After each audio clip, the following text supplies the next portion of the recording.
Hub Sobat Jokowi Official. Di kesempatan kali ini saya akan membagikan tips dan trik cara kita untuk menjaga parameter air kolam, khususnya kolam filter ikan koi. Jadi Gus, di kesempatan kali ini saya akan membahas tentang itu semua.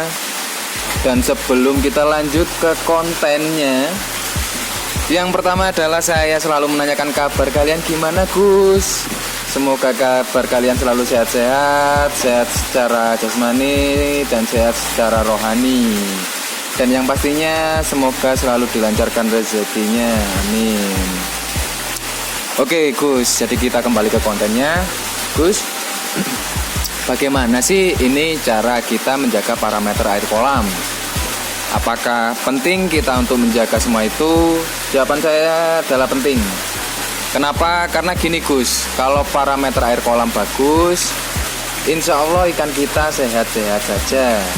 Parameter air kolam mencakup apa saja Mas?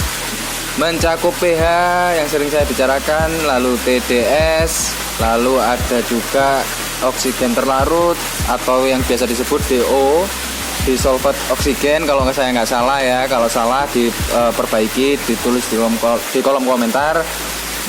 Jadi saya akan membahas semua itu dan saya minta tolong untuk jangan di skip ya. Oke, yang pertama adalah bagaimana cara kita menjaga parameter air kolam Gus. Yang pertama adalah kita harus bisa menjaga populasi ikan yang ada di kolam. Kenapa seperti itu Mas? Karena jika populasinya terlalu over atau terlalu banyak, maka yang pertama kandungan oksigen pun juga akan berkurang kalau kita tidak menambah aerasi atau aerator. Dan lalu yang kedua, kita jadi menambah asupan pakan dan akhirnya karena terlalu over kita memberi pakan dengan kapasitas filtrasi yang masih kurang baik ataupun mungkin lebih kecil daripada volume air di kolam. Suatu contoh masih di bawah minimal yaitu 20%, itu sangat bisa merangsang terjadinya naiknya amonia. Jadi seperti itu Gus. Jadi yang pertama adalah kita harus bisa menjaga populasi ikan yang di kolam.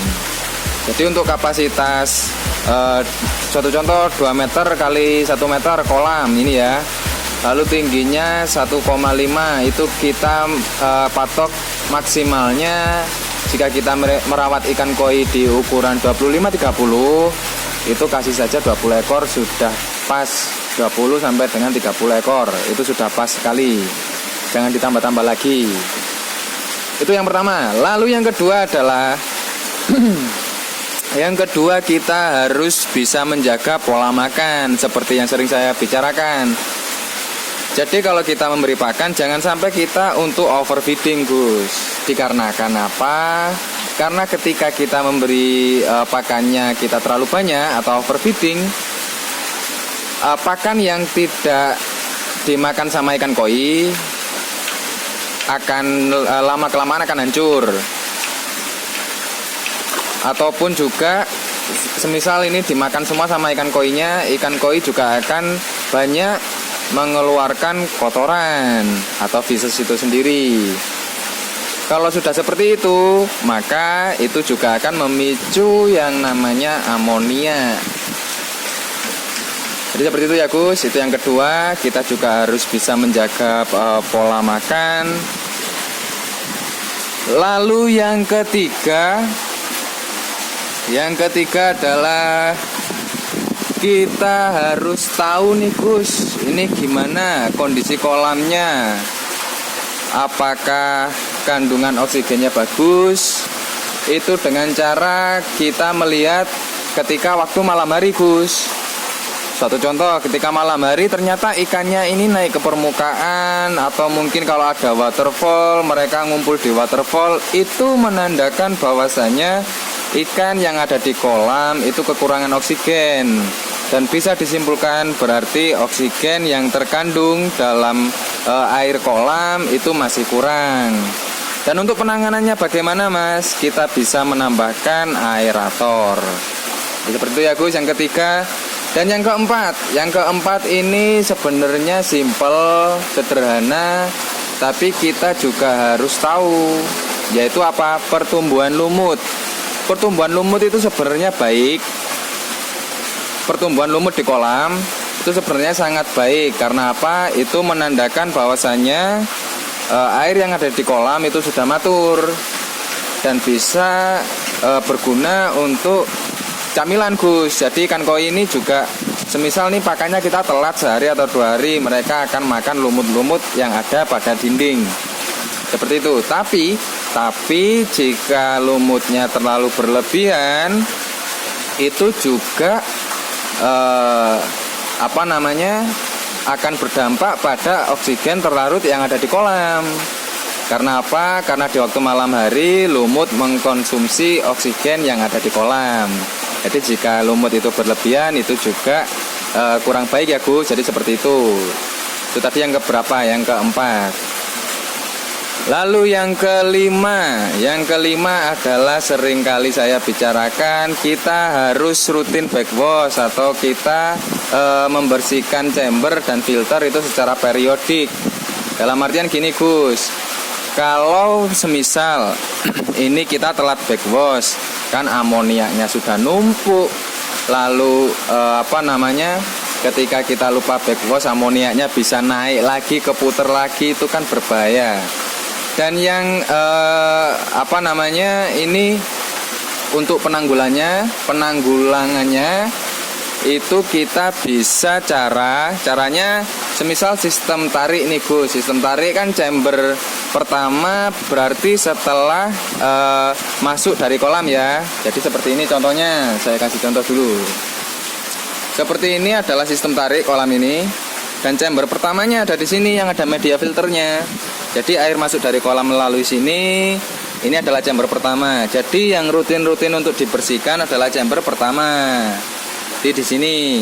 Karena ini chamber atau media filter yang pertama kali menyaring kotoran yang dari kolam. Jadi seperti itu ya Gus. Kalau sistem tarik, kalau sistem dorong adalah pompanya biasanya beradanya di sini. Jadi ini jadi chamber terakhir. Biasanya pompanya di sini, chamber dorong. Jadi chamber pertamanya ada di sini. Chamber pertamanya ada di sini, kolam mendorong pompa mendorong air dari kolam ke chamber. Jadi untuk penyaringan pertama ada di sini. Seperti itu ya Gus. Itu adalah yang kelima, di mana kita harus rutin backwash. Lalu yang keenam kita harus rutin untuk, ini juga sering saya bicarakan, kita harus rutin untuk ini melihat atau mengukur pH, kualitas pH-nya yang ada di kolam itu baik atau enggak. Sebisanya ini harus nih Gus, soalnya berbahaya. Jadi kalau bisa ya itu rutin dicek pH-nya. pH yang bagus itu berkisar di angka 6,5 sampai dengan 7,5 itu sudah bagus. Jangan terlalu rendah, jangan terlalu tinggi. Karena kalau terlalu rendah itu kan sifatnya jadi asam. Kalau terlalu rendah pH-nya semisal di angka 4 atau 5, itu bakteri kuman itu lebih mudah menyebar. Itu kalau terlalu asam. Dan kalau terlalu basah berarti kandungan amoniaknya terlalu tinggi. Jadi ketika pH itu terlalu tinggi, itu menandakan bahwa amoniak yang terkandung di air kolam itu tinggi Gus. Jadi langkahnya kita harus backwash seperti itu ya. Jadi yang baik itu adalah pH-nya yang standar yang sudah saya sebutkan tadi. Jadi ya mungkin itu tadi beberapa poin penting yang berguna untuk kita menjaga parameter air yang ada di kolam. Mungkin kalau ada tambahan Gus, jangan lupa ya tuh. Jangan lupa untuk tulis di kolom komentar. biar kita sama-sama belajar.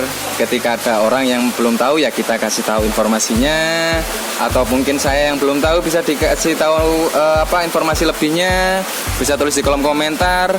Dan yang paling penting jangan lupa di-share kalau video ini memang bermanfaat, di-like juga kalau memang suka dengan video ini. Dan jangan lupa untuk selalu dukung Jokowi Official di video-video yang selalu saya berikan. Oh shit, maaf Gus, ini sedikit belibet soalnya siang hari ya, panas banget. Terima kasih, salam pecinta ikan koi Indonesia, bye.